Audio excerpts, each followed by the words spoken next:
Do hejterów Brauna dołączył kolejny pisiak. Tym razem agresywne wypowiedzi przedstawił Adam Bielan. Powiedział, że koalicja z Grzegorzem Braunem w przyszłym Sejmie jest wykluczona, a oprócz tego prowadził jakieś dziwne rozważania, czy Grzegorz Braun jest agentem, czy agentem wpływu. Był zwolennikiem tezy, że agentem wpływu.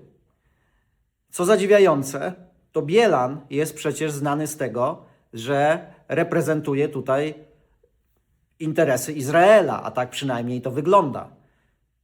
Z całą pewnością Bielan jest więc świadomy, kim może być agent wpływu. Być może dlatego, że sam jest tego typu postacią. Brońmy Brauna.